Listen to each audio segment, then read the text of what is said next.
Assalamualaikum warahmatullahi wabarakatuh. Alhamdulillahi rabbil alamin wal aqibatu lil muttaqin wala udwana illa 'alal zalimin.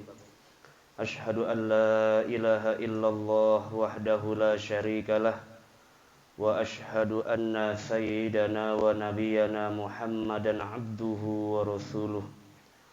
Allahumma salli wa sallim wa barik ala sayyidina wa habibina wa syafi'ina wa maulana Muhammadin wa ala alihi wa ashabihi wa azwajihi wa zurriyatihi ajma'in. Rabbi shrah li sadri wa yassir li amri wahlul 'uqdatam min lisani yafqahu qawli. Rabbi zidna ilman nafi'a warzuqna fahman jayyida fil laili wan nahar. Allahumma faqihna fid din wa 'allimna ta'wil, amma ba'du. Faqad qala Allah ta'ala fi kitabihil karim, a'udzu billahi minasy syaithanir rajim. Bismillahirrahmanirrahim. Qalu subhanaka la ilma lana illa ma 'allamtana innaka antal alimul hakim. Wa qala Rasulullah sallallahu alaihi wa alihi wa sahbihi wasallam, idza marartum bi riyadil jannah farta'u wa ma riyadul jannah ya Rasulullah, qala hilaquz zikr. Shadaqallahul azim. Raja mas sekalian, jamaah Ngaling dan juga jamaah Masjid Kuba yang insyaallah pada malam hari ini mudah-mudahan niat thalabul ilmi kita dicatat sebagai nilai ibadah oleh Allah Subhanahu wa taala dan juga sebagai penggugur dosa-dosa kita di sisi Allah Subhanahu wa taala. Amin ya rabbal alamin. Yang saya hormati sahibul bait Bapak Wahyu sekeluarga, mudah-mudahan rumahnya yang digunakan untuk menuntut ilmu ini diberkahi Allah Subhanahu wa taala.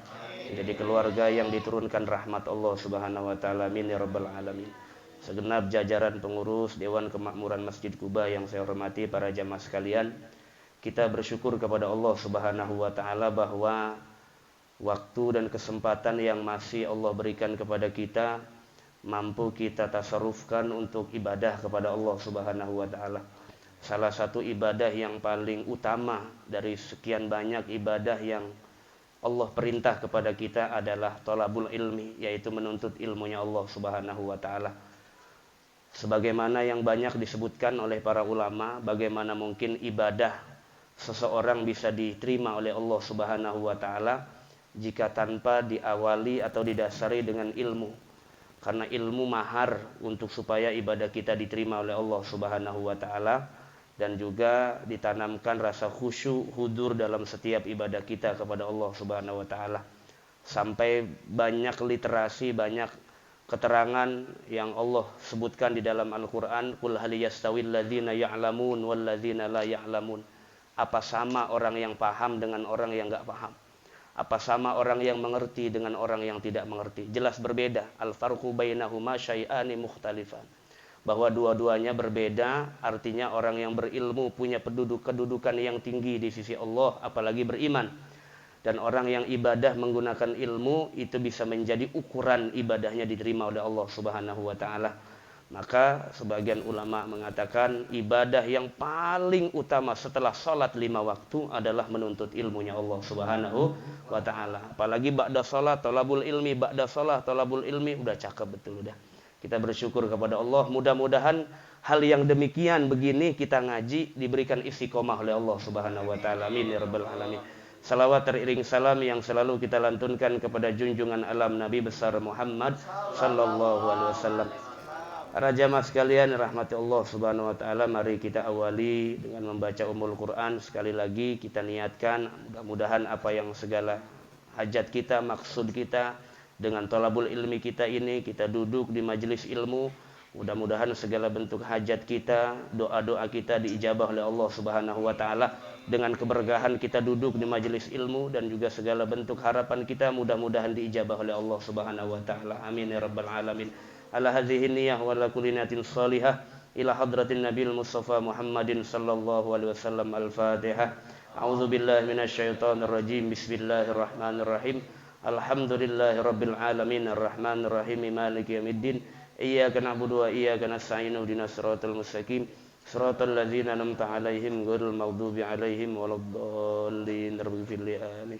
Para jamaah sekalian rahmati Allah Subhanahu wa taala. Saya sering kali katakan bahwa ngaji malam Senin itu spesial, Pak Haji. Kenapa? Karena kita ngaji fi waqtil makarih, di mana waktu banyak orang rebahan harusnya, Pak. Udah capek, besok mau kerja lagi pagi. Ya, tapi kita gunakan untuk ibadah kepada Allah, maka pahalanya berbeda di hadapan Allah Subhanahu wa taala. Sampai wudu saja yang merupakan syarat sahnya salat, kata Rasulullah dalam satu riwayat, dalam riwayatnya Imam Ibnu Hajar Al-Asqalani, bahwa orang yang berwudu atau isbagul wudu fi waqtil makarih, menyempurnakan wudunya dengan syurut was sunan wal furud, pardu-pardunya, sunnah-sunnah wudunya disempurnakan pada waktu yang sulit dikerjakan, waktunya sangat dingin, waktunya malas ibadah, maka setiap tetesan air wudunya menghapus dosa-dosanya di sisi Allah Subhanahu wa taala. Jadi kata Imam Az-Zahabi bahwa ibadah yang paling spesial itu cari waktu yang paling banyak orang segen ngerjainnya. Karena di waktu itulah Allah melirik hambanya dengan pandangan rahmat, dengan pandangan qabul dari ibadahnya di sisi Allah Subhanahu wa taala. Nah, waktu-waktu yang begitu sebetulnya sudah banyak disampaikan oleh para guru-guru kita. Tinggal bagaimana pengamalan dan aplikasinya, karena ilmu harus menjadi buah amal soleh. Jika ilmu tidak berbuah amal soleh, maka disebutkan oleh ulama, al-ilmu bila amalin layakun, wal amal bila al-ilmu bila amalin junun, wal amal bila ilmin layakun. Amal tanpa ilmu tidak jadi, tidak diterima oleh Allah. Ilmu tanpa diamalkan seperti orang gila. Jadi pinter doang, ngamalin ilmunya enggak. Tahu rokaat duha enggak dikerjain. Tahu spesialnya salat witir, enggak pernah malam witir. Padahal kata Imam Abdul Wahab Asy-Sya'rani, orang yang tidur malam tanpa ngerjain salat witir atau bangun tidur tanpa witir dulu sebelum subuh, takutnya wafatnya meninggalkan sunnah Nabi Rasulullah SAW. Karena witir sunnah yang paling dicintai oleh Rasulullah Sallallahu alaihi wasallam. Walau kanat rakaatan wahidah, sekalipun cuman satu rakaat, meskipun makruh. Ngerjain witir satu rakaat makruh. Kenapa? Kedikitan. Pelit banget sampai satu rakaat doang. Ya, paling tidak aqallu rakaatiha salasa rakaat. Paling tidak 3 rakaat. Ya, tiap malam lah belajar istiqomah, minta sama Allah supaya diberikan istiqomah oleh Allah Subhanahu wa taala. Kalau lagi capek banget gimana Ustaz? Satu boleh enggak? Boleh, udah daripada gagal sama sekali. Yang penting setiap malam dikerjakan, lupa dikodok. Boleh Ustaz? Boleh. Kalau bagi yang biasa witir, lupa dikodok boleh. Kalau bagi yang kagak biasa, apanya yang dikodok? Orang nggak biasa sholat. Nggak perlu kodok, orang nggak biasa sholat. Ya, ngaji kudunya.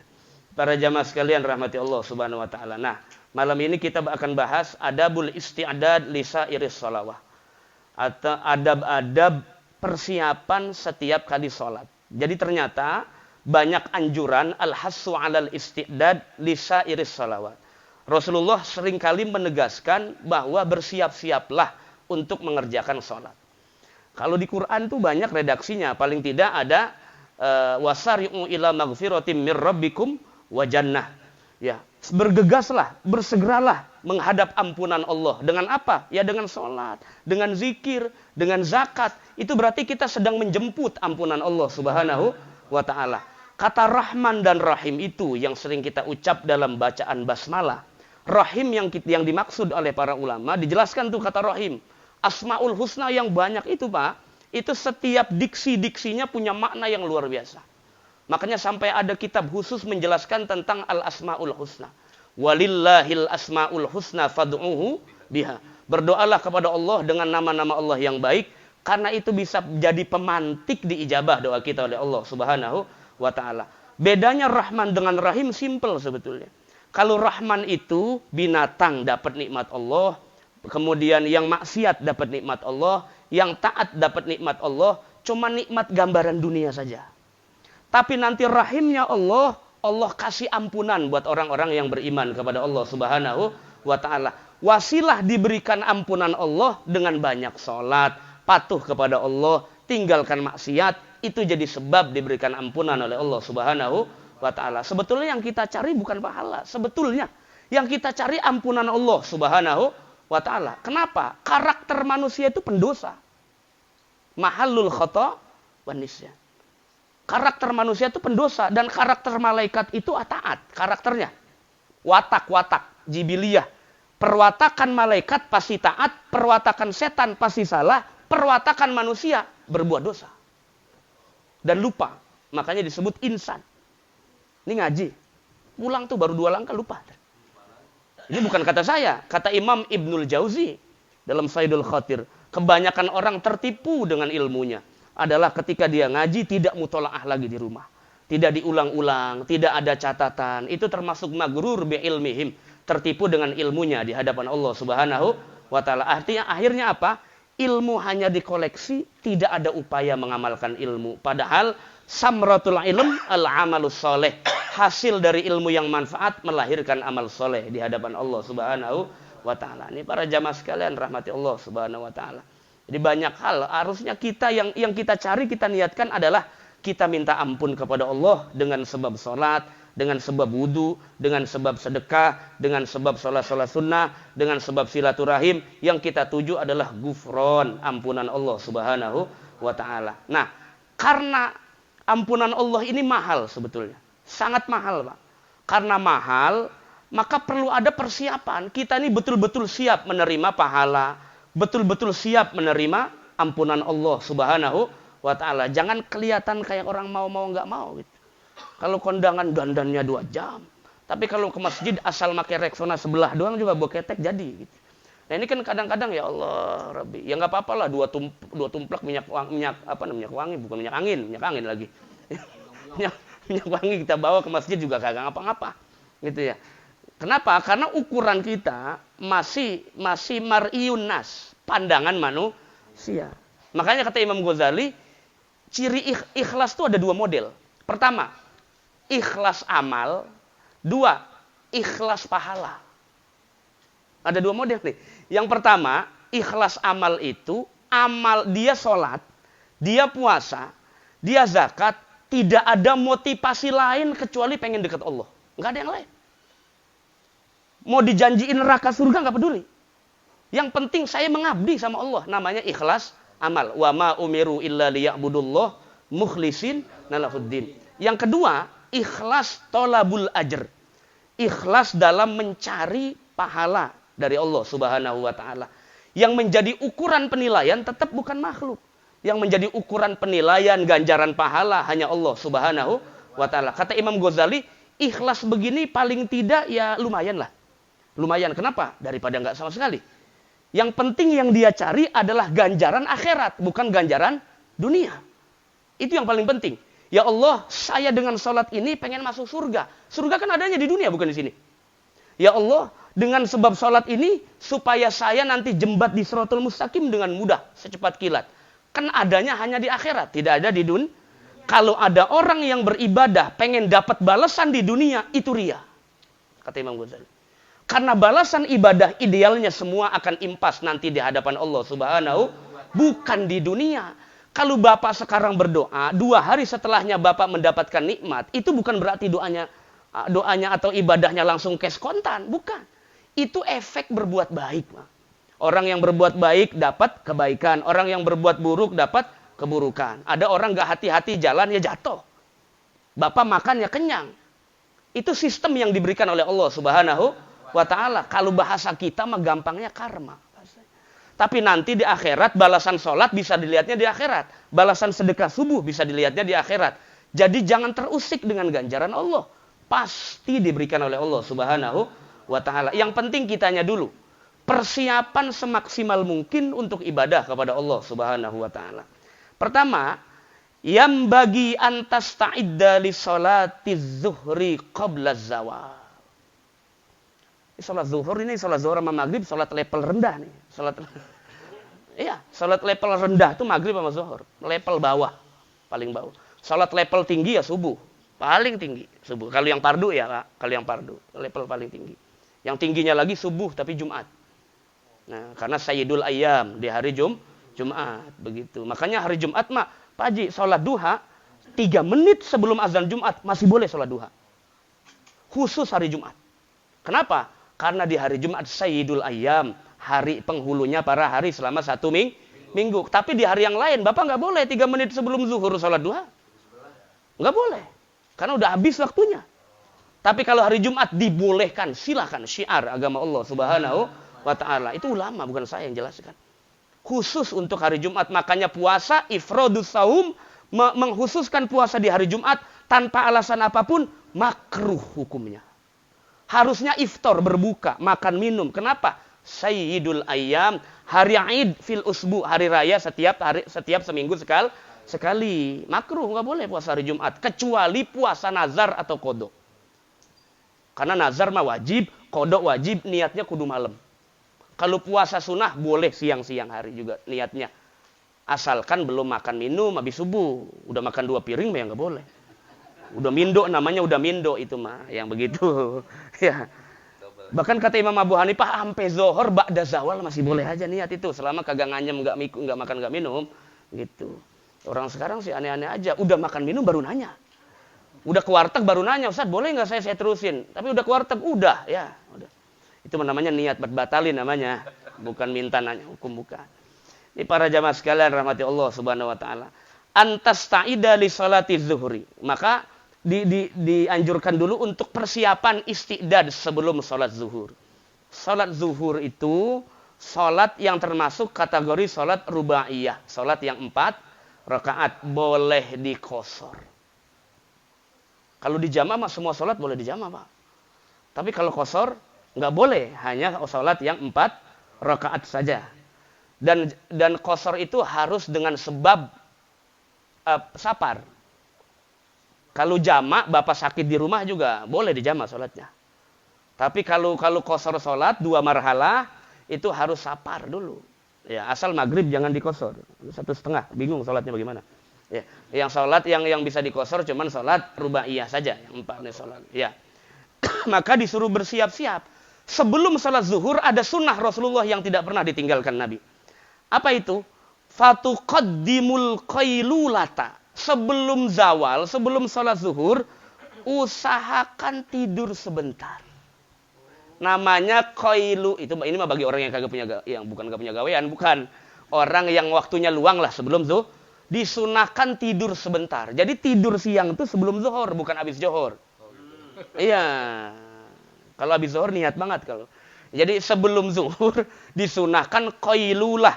Tujuannya apa?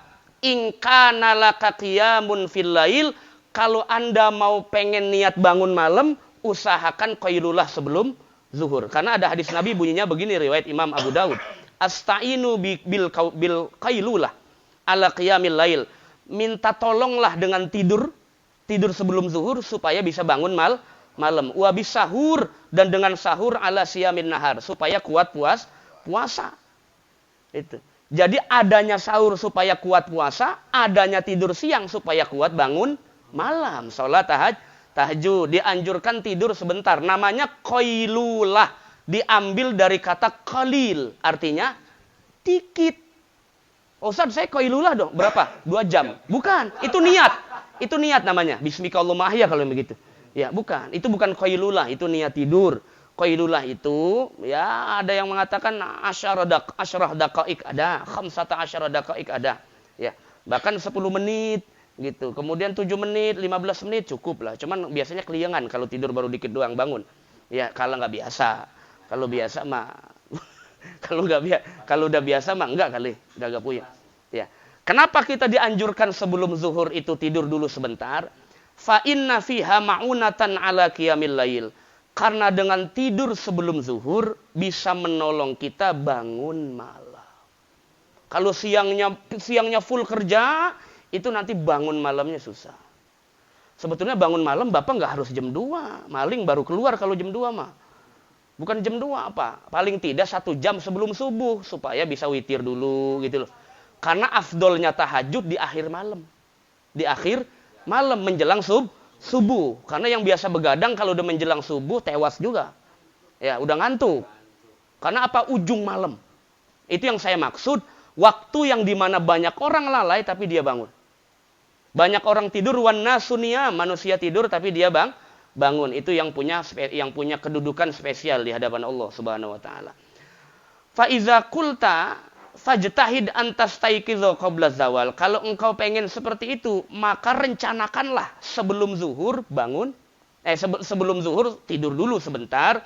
Setelah bangun, wa tatawaddoa wa tahdurul masjid wa tusalliya tahiyatul masjid. Kalau sudah, maka berwudulah. Sebelum wudu itu dianjurkan siwak. Ya, sebagaimana mau tidur juga siwak dianjurin. Bersiwak. Ustaz, saya nggak punya siwak, punya sikat gigi. Ya silakan lah, terserah. Orang zaman dulu nggak ada sikat gigi. Ya, tujuannya sama tathir. Cuma kalau pengen dapat sunnah letterlek ya pakai siwak. Kalau pengen dapat sunnahnya betul. Kalau pakai sikat gigi kan itu mah maksud sunnahnya dapatnya. Bukan betul-betul letterlek sunnahnya, bukan. Apalagi sekarang udah nggak sulit Pak nemuin siwak di mana-mana.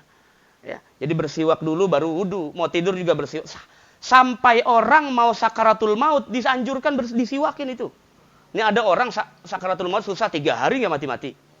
Disiwakin Pak, siwakin. Supaya mudah keluar ruhnya itu. Biasanya yang begitu tuh entah punya utang, ada dendam yang dipendam atau apa, atau punya penyakit hati, itu kudu datengin orangnya, bisikin tuh di telinganya tuh. Ya, supaya ikhlas, biasanya ada yang dipendam, makanya susah keluar ruhnya. Makanya setiap doa habis salat dianjurkan baca, Allahumma hawin alaina fi sakaratil, ya Allah, hawin mudahkanlah ya Allah ketika sakaratul maut, udah sakit susah lagi berhari-hari. Waliyadzubillah min dzalik. Karena ada hadis Nabi yang mengatakan innamal a'malu bil khawatim. Amal itu dilihat 2 oleh Allah. Pertama awalnya. Niatnya karena Allah bukan. Yang ketiga endingnya, akhirnya. Akhirnya betul tulus karena Allah atau tidak. Biasanya orang yang tulus beribadah kepada Allah setelah ibadah dilupakan. Itu ciri orang yang ibadahnya tulus karena Allah Subhanahu wa taala. Maka kata Rasulullah, innamal a'malu bil khawatim. Lihatlah endingnya orang beriman. Kalau akhir hayatnya husnul khatimah, itulah cita-cita terbaik dan wafat terbaik di hadapan Allah Subhanahu wa taala. Ini para jamaah sekalian rahmati Allah. Jadi berwudu dengan sempurna baru kita hadir ke masjid. Wa tusalli tahiyatul masjid, barulah salat tahiyatul masjid.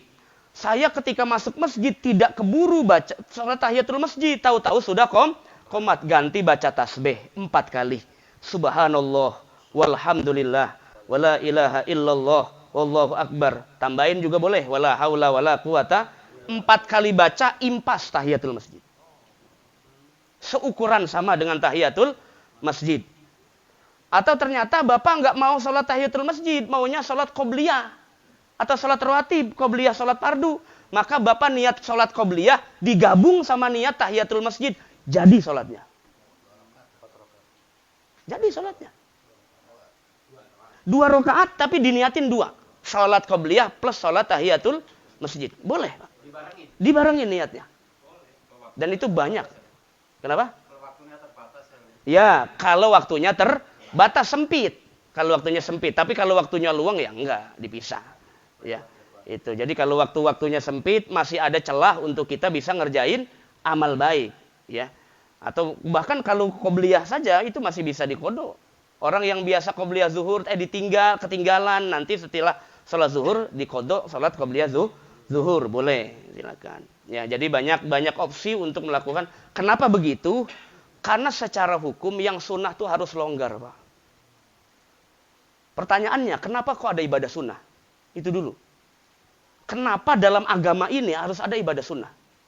Sebetulnya kan cukup dengan yang fardu saja. Orang dianggap taat kepada Allah. Kenapa harus ada sunnah? Tujuannya satu. Supaya nggak iseng beragama. Yang fardu doang. Supaya nggak jenuh. Makanya ada ibadah salat istikharah, ada ibadah salat taubah, ada ibadah salat tahajud. Yang pengen punya hajat, silakan salat hajat. Yang pengen punya pilihan, bingung dengan pilihannya, salat istikharah. Yang kagak pernah hujan-hujan, salat istisqa. Ada gejala alam gerhana, silakan salat gerhana. Ya kan, merayakan hari raya, salat Idul Fitri. Pengen rezekinya mudah, salat duha. Pengen dosanya diampuni Allah, salat tobat, enggak jenuh. Jadi ibadah variatif, tapi kaidahnya ibadah sunnah secara aturan harus lebih longgar daripada ibadah fardu. Maka Nabi salat sunnah pernah dalam kendaraan. Berkendara. Naik onta. Tapi kalau ruku sujudnya berhenti. Ruku, sujud, nanti setelah selesai bangun lagi, naik lagi, jalan lagi. Gitu. Tapi kalau salat fardu nggak boleh. Kalau sholat sunnah boleh. Boleh, silakan praktek. silakan praktekin. Kalau kagak dibagel orang di belakang. Ya, itu. Kalau sekarang mah mungkin akses tempat ibadah lebih mudah. Kalau zaman Rasulullah kan sulit. Kendaraan juga susah, begitu ya. Jadi Rasulullah mengajarkan ini loh, ibadah sunnah itu mudah dikerjakan, aturannya tidak seketat ibadah fardu, harusnya begitu, ya. Nah, kemudian watan taziro al muazzin fatujibuh. Kalau bapak masuk masjid, muazzin sedang azan, maka diam sejenak, jawab azannya muazzin. Jawab azannya asyhadu an la ilaha illallah. Jawab lagi asyhadu an la ilaha sampai terakhir. Ada satu riwayat, meskipun riwayatnya agak dhaif, tapi banyak diamalkan oleh para ulama. Ya, bukan ulama salaf, banyak diamalkan. Ketika ada kata asyhadu anna Muhammadar Rasulullah, bapak dianjurkan ngusap kedua matanya. Itu saya nggak ngarang loh Pak. Itu ada keterangannya. Walaupun hadisnya dipermasalahkan, tapi ulama banyak yang mengamalkannya. Ya, itu kan ada dua hal kan. Satu, ittisalus sanad itu menjadi argumen. Yang kedua, i'malul ulama, yaitu pengamalan para ulama. Gitu. Kenapa? Karena sesikoh-sikohnya perawi itu juga manusia. Bisa benar, bisa salah, bisa jujur, bisa dusta. Begitu kata Imam Bukhari dalam Adabul Mufrad dan juga yang lain-lain. Ya, jadi karena tashih dan juga tadhaif, jarah dan juga ta'dil itu juga persoalan-persoalan yang bisa dikupas secara ilmiah. Ketika Bapak dengar asyhadu alla ilaha illallah, asyhadu anna Muhammad Rasulullah, maka dianjurkan begini. Bukan dikucek, itu ngucek belek namanya kalau ini. Ini yang begini, Pak. Jempolnya dua begini, baca marhaban bihabibi. Jadi kita seolah-olah menghadap Rasulullah gitu. Marhaban bihabibi wa qurrata aini Muhammad ibni Abdullah sallallahu alaihi wasallam, dikecup baru usap. Ya. Marhaban bihabibi wa qurrata aini Muhammad ibni Abdullah sallallahu alaihi wasallam, kecup baru di sini kedua mata. Kata ulama, ini penjelasan ulama, pengalaman spiritual ulama. Siapa yang mengamalkan itu sampai akhir hayatnya tidak akan pernah buta matanya. Diberikan cahaya oleh Allah Subhanahu wa taala. Tapi kalau cuman plus min yang itu mah biasa, ya. Itu mah karena usia kan kadang-kadang, atau kita kebanyakan kerja di tempat-tempat. Nah, tapi kalau yang enggak akan pernah dapat buta, apalagi buta di akhirat, dijaga oleh Allah Subhanahu wa taala. Kenapa? Karena penyembuh segala penyakit. Ya, kalau kita penyembuh segala penyakit adalah Sayyiduna Muhammad sallallahu alaihi wasallam. Apa yang enggak bisa, Pak? Nabi Muhammad Sayyidul Khalqi ajmain, junjungannya para nabi dan rasul. Ya, para nabi dan rasul. Jadi semakin cinta kita kepada Rasulullah, semakin cinta kita kepada Allah Subhanahu. Ini udah bulan Maulid nih, udah bulan Maulid ya, udah masuk ya bulan Maulid. Ya, perbanyak selawat biar diaku jadi umat Nabi besar Muhammad sallallahu alaihi wasallam. Sampai nanti terakhir baru baca doa. Doa yang paling diijabah oleh Allah, doa setelah azan dan sebelum iqamah. Itu doa paling mujarab. Ya Allah, yang punya hajat sampaikan doanya sama Allah ketika setelah azan sebelum qomat. Ya, di antaranya itu ma bainal azana ini, yaitu sesuatu di antara dua azan. Itu untuk minta doa sama Allah supaya doanya diijabah oleh Allah Subhanahu wa taala. Fatusalli arba'a raka'atin akibaz zawal. Setelah azan zuhur dianjurkan salat rawatib 4 rakaat yang disebut dengan salat qabliyah zuhur. 2 salam boleh, 1 salam boleh. Qabliyah zuhur itu 4 rakaat kan? 2 salam boleh, 1 salam boleh. Ya, arba'a rakaat. Kata Rasulullah dalam riwayat Imam Hakim dan Ibnu Majah, man hafadha ala arba'i rakaatin qabla zuhri wa arba'in ba'daha harramahullahu 'alan nar. Orang yang senantiasa menjaga qabliyah zuhur dan qabliyah asar 4 rakaat, maka jasadnya haram masuk nerakanya Allah Subhanahu wa taala. Itu kalau orang yang senantiasa menjaga 4 rakaat qabla zuhur dan 4 rakaat qablal asar. Itu dianjurkan, sangat dianjurkan, jangan sampai tidak dikerjakan qabliyah zuhur walau kanat rakaatain, meskipun 2 rakaat. Yang muakkad memang 2 rakaat saja yang muakkadnya. Kata Rasulullah, "Hadza waqtun tuftahu fihi abwabus sama." Kalau sudah sampai waktu zawal azan zuhur, kata Rasulullah, di sinilah mulai langit dibukakan oleh Allah Subhanahu wa taala. Melihat mana orang sibuk ngurusin dunia, tapi dia mau ibadah kepada Allah Subhanahu wa taala. Ketika waktu zawal. Nanti puncaknya siang itu ada di asar. Makanya kenapa asar ibadah itu spesial sekali di waktu asar. Puncaknya siang di asar, Pak. Jadi waktu asar itu ibadah yang jamaahnya levelnya setelah subuh dan isya, yaitu sholat asar. Tapi sholat asar paling sedikit kalau di masjid itu kelihatannya jamaah. Padahal pahalanya paling gede karena masih banyak di kantor dan di jalan gitu ya. Padahal mah bisa aja kalau mampir di ini juga nggak masalah. Kata Rasulullah, fa uhibbu ayyar fa'ali fihi amalun soleh. Saya senang sekali ketika saya sedang ibadah saya ini langsung diangkat oleh Allah Subhanahu wa taala. Jadi bukan dilihat dulu, langsung diangkat. Kenapa? Karena ketika waktu zawal Allah buka pintu langit. Mencari mana yang ibadah kepada Allah. Malam juga begitu, Pak. Malam dibuka pintu langit, malaikat turun, siapa yang ibadah kepada Allah, puncaknya nanti ujung akhir malam, menjelang subuh. Maka ada hadis bunyinya begini. Yata'aqabuna fikum malaikatum bil-lail wa malaikatum bin-nahar, dalam Jawahirul Bukhari. Nanti malaikat itu bergantian ngepos. Malaikat malam dan malaikat siang.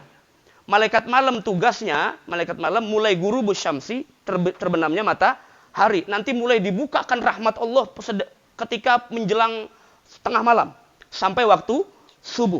Nah, kalau siang itu ketika zawal sampai waktu asar, bahkan sampai waktu maghrib itu dibukakan tuh rahmat Allah Subhanahu wa taala. Maka yang maksiat di waktu asar celaka itu.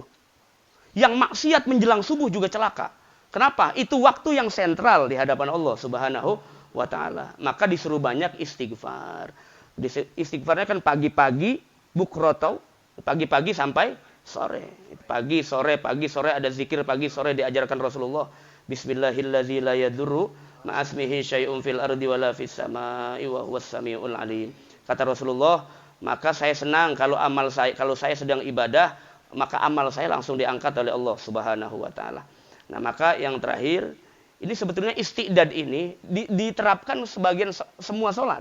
Tidak hanya sholat zuhur. Cuman ini dicontohkan oleh Imam Ghazali menjelang sholat zuhur saja. Nanti tinggal dikiaskan kepada sholat-sholat yang lain. Ya, wala tashtagil ilal asri. Kalau Bapak ada waktu kosong antara satu sholat dengan sholat yang lain, amal yang bagus apa? Waktu kosong, luang. Kata Imam Ghazali, illa bita'allumi ilmin. Dianjurkan menuntut ilmu atau baca-baca. Menuntut ilmu menambah wawasan. Au qiraatil Qur'an, atau membaca Al-Quran. Au sa'in fi ma'ashin, atau keluar untuk mencari rezeki. Jadi mencari rezeki itu opsi yang keberapa itu? Yang pertama menuntut ilmu, yang kedua baca Quran, yang ketiga baru keluar mencari rezeki. Ya, kalau ada waktu luang lah di luar itu. Kemudian barulah masuk waktu asar. Masuk waktu asar, sholat 4 rakaat qoblal asar. Tidak ada ba'diyah setelah asar. Tapi kalau ada orang sholat qodok ba'da asar, boleh. Sholat jenazah ba'da asar juga boleh. Kata Rasulullah SAW, rahimallahu imra'an sholla arba'an qoblal asri. Allah Subhanahu wa ta'ala merahmati orang yang senantiasa istiqomah sholat qobliyah asar 4 rakaat. Terus sampai waktu maghrib, sampai waktu isya, baru istirahat. Belum sebetulnya, masih ada witir.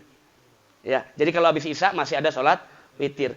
Jadi kalau kata Imam Abu Hanifah, sholat fardu itu ada 5.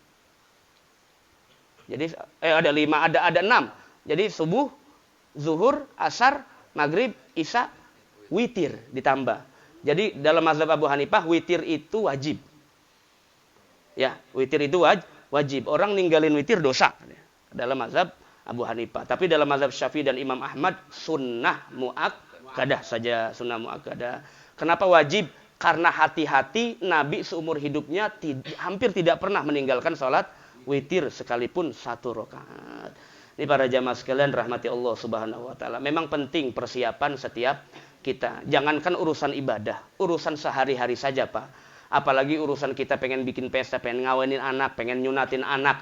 Itu juga pasti sudah dipersiapkan matang-matang. Bagaimana mungkin kita menghadap Allah tidak punya persiapan semaksimal mungkin. Wudunya juga. Saya wanti-wanti sekali orang-orang yang wudunya tidak sempurna, tidak isbag. Kalau bahasa Nabi itu di hadis isbagul wudu, itu nanti sholatnya berefek, Pak. berefek kepada kasal, males sholat. Kalau wudunya tidak sempurna. Jadi wudunya disempurnakan juga. Kalau tidak bisa wudu, ya boleh tayamum. Kalau nggak bisa berwudu tapi masih ada air, diwuduin boleh. Ini kita punya orang tua, Pak. Nggak bisa ngapa-ngapain di kasur aja. Wuduin boleh. Anaknya suruh wuduin. Biar dia sholat di situ. Diwuduin. Selagi masih ada air. Wudu atau diwudukan. Ya selama masih ada air. Nah, sempurnakan tuh ibadah wudu kita. Sampai nanti sholatnya menjadi ukuran sempurna di hadapan Allah Subhanahu wa ta'ala. Selepas sholat juga ada zikir-zikir sebetulnya yang maksur. Yang diajarkan oleh Rasulullah Sallallahu Alaihi Wasallam. Salah satunya minta doa selamat. Karena kita hidup cuma satu yang kita minta sama Allah. Ya Allah, selain kita minta ampunan, kita minta selamat dunia. Rabbana atina fid dunya wa fil akhirati hasanatan wa qina. Ya Allah, saya selamat dari afat dunia akhirat. Saya selamat dari ibadah kami, ya Allah. Saya selamat dari maksiat kami. Itu doang yang kita minta sama Allah. Supaya ibadah kita, apa yang kita niatkan, kemudian juga amal soleh kita, itu jadi ukuran kita menjadi hamba Allah yang terbaik di sisi Allah Subhanahu wa ta'ala. Ini para jamaah sekalian rahmati Allah Subhanahu wa ta'ala. Apalagi momennya setiap hari kita harus ada peningkatan muhasabah. Karena dalam satu riwayat, orang yang setiap harinya malah banyak kemerosotan dalam kualitas ibadah, apalagi kualitas ilmu, berarti itu menjadi tanda umurnya tidak berkah di sisi Allah Subhanahu wa ta'ala. Salah satu umur yang berkah adalah umur yang semakin bertambah, waktu yang semakin diberikan oleh Allah, makin tambah ilmu, makin tambah amal, makin tambah sedekah, makin tambah berjamaah. Yang semacam ini tanda umurnya diberkahi Allah Subhanahu wa ta'ala. Kita punya dunia sana sini, tapi kalau umur tidak diberkahi Allah, tinggal tunggu saja fantasi risa'ah. Wal iyadzubillah min misalnya, mudah-mudahan dengan sebab kita menuntut ilmu, dengan ilmu kita, segala kehidupan kita, apa yang kita niatkan diberkahi oleh Allah Subhanahu wa ta'ala. Rumah tangga kita, jamaah kita, masjid kita, lingkungan kita diberkahi oleh Allah Subhanahu wa ta'ala. Ilmu yang kita cari bisa menjadi hidayah, penuntun dari Allah Subhanahu wa ta'ala, membuahkan amal soleh yang bisa menjadi pemantik diterimanya amal kita dan masuk surganya Allah Subhanahu wa ta'ala. Al-Fatihah. A'udzubillahi minasyaitonirrajim. Bismillahirrahmanirrahim. Alhamdulillahirabbil alamin arrahmanir rahim maliki yaumiddin. Iyyaka na'budu wa iyyaka nasta'in. Ihdinas siratal mustaqim. Siratal ladzina an'amta 'alaihim ghairil maghdubi 'alaihim waladdallin. Amin. Itu saja. Kurangnya mohon maaf. Assalamualaikum warahmatullahi wabarakatuh.